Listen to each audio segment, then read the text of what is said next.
नमस्कार दोस्तों, स्वागत है आपका शिक्षा 121 पर, जहां हम आपको भारत के इतिहास की अनसुनी कहानियां दिलचस्प अंदाज में बताते हैं।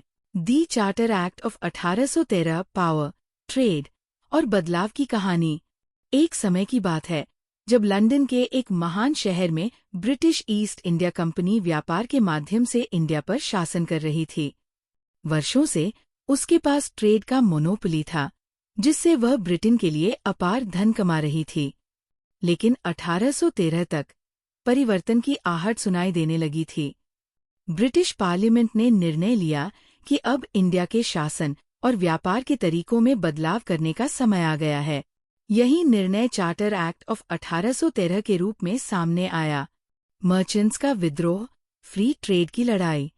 सदियों तक ईस्ट इंडिया कंपनी व्यापार में एक छत्र शासन कर रही थी, लेकिन ब्रिटेन के प्राइवेट मर्चेंट्स इस एकाधिकार से असंतुष्ट थे।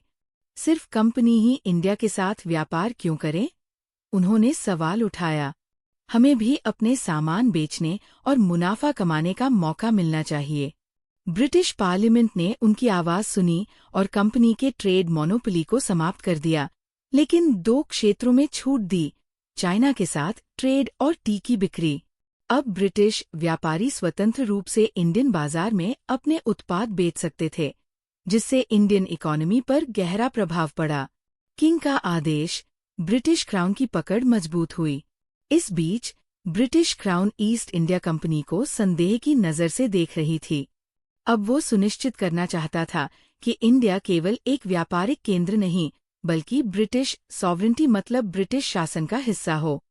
इसलिए चार्टर एक्ट ऑफ 1813 ने स्पष्ट रूप से घोषणा की कि इंडिया अब ब्रिटिश क्राउन के अधीन है।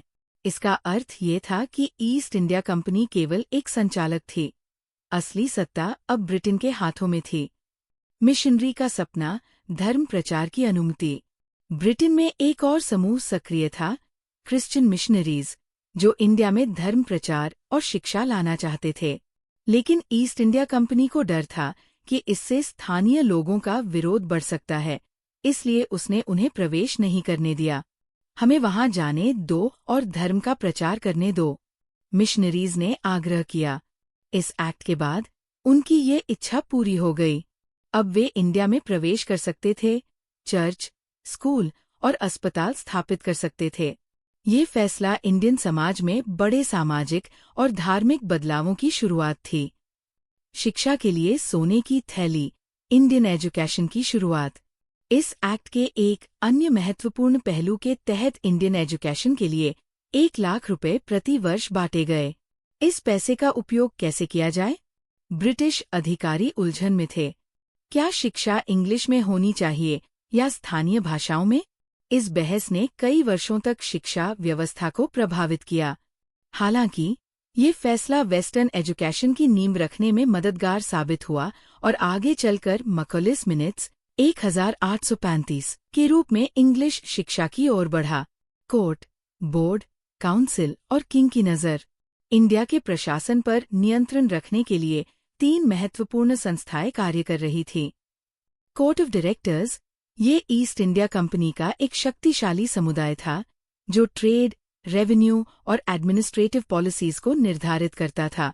इसमें कुल 24 सदस्य होते थे, जिन्हें ब्रिटिश क्राउन द्वारा नियुक्त किया जाता था। बोर्ड ऑफ कंट्रोल, ये ब्रिटिश गवर्नमेंट का एक समुदाय था, जिसका काम कोर्ट ऑफ डायरेक्टर्स की गतिविधियों की निगरानी करना था। इसमें 6 सदस्य होते थे, जिनमें से एक president of board of control कहलाता था। ये सीधे प्राइम मिनिस्टर और ब्रिटिश कैबिनेट को रिपोर्ट करता था। काउंसिल ऑफ वाइसरॉय, ये वाइसरॉय के अधीन एक एडमिनिस्ट्रेटिव बॉडी था, जो इंडिया के प्रशासनिक और नीतिगत मामलों में सलाह देता था। इसमें 4 से 6 सदस्य होते थे, जिन्हें ब्रिटिश गवर्नमेंट नियुक्त करती थी। इस बीच प्राइम मिनिस्टर लॉर्ड लिवरपूल और उनके काउंसिल ऑफ मिनिस्टर्स लंदन से इन सभी गतिविधियों पर नजर रख रहे थे, ताकि इंडिया से अधिकतम लाभ उठाया जा सके। वहीं इंडिया में गवर्नर जनरल लॉर्ड मिंटो 1807 से 1813 और बाद में लॉर्ड हेस्टिंग्स 1813 से 1823 इन नए नियमों को लागू कर रहे थे। बदलाव की लहर एक्ट के प्रभाव। Economic impact. ब्रिटिश गुड्स के इंडियन बाजार में आने से ट्रेडिशनल हैंडीक्राफ्ट इंडस्ट्री प्रभावित हुआ। इंडियन आर्टिसंस और वीवर्स को भारी नुकसान हुआ। सोशल इम्पैक्ट, मिशनरी गतिविधियों में वृद्धि हुई, जिससे धर्म और समाज में बदलाव आया। वेस्टर्न एजुकेशन की शुरुआत हुई, जिससे एक नई इंग्लिश स्पीकिंग इंडियन क्लास का उदय हुआ। पॉलिटिकल इम्पैक्ट, ब्रिटिश क्राउन ने शासन पर अधिक नियंत्रण स्थापित किया। कंपनी को व्यापारिक संस्था से अधिक एडमिनिस्ट्रेटिव बॉडी बना दिया गया। एजुकेशनल इम्पैक्ट, 1 लाख की शिक्षा निधि ने भविष्य की नीतियों को प्रभावित किया। वेस्टर्न स्टाइल शिक्षा की नींव रखी गई।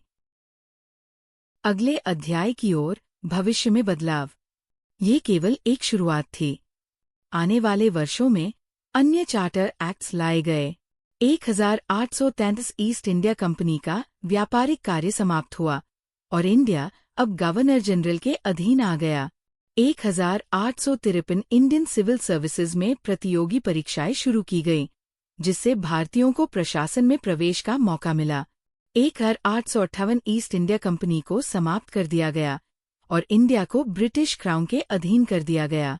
निष्कर्ष, चार्टर एक्ट ऑफ 1813 केवल एक कानून नहीं था, बल्कि ये इंडियन हिस्ट्री में एक महत्वपूर्ण मोड़ था। इसने न केवल ब्रिटिश व्यापार नीति में परिवर्तन किया, बल्कि इंडियन एडमिनिस्ट्रेशन, इकोनॉमी और सोसाइटी में भी महत्वपूर्ण बदलाव लाए। ये एक ऐसा अध्याय था जिसने ब्रिटिश रूल की बुनियाद को और मजबूत किया और आगे चलकर इंडियन फ्रीडम स्ट्रगल के बीज भी बोए। अगर आपको ये कहानी इंटरेस्टिंग लगी तो लाइक बटन दबाना मत भूलना और शिक्षा 1-1 चैनल को सब्सक्राइब करो ताकि आप और भी मजेदार इतिहास की कहानियां देख सको। मिलते हैं अगले वीडियो में। जय हिंद।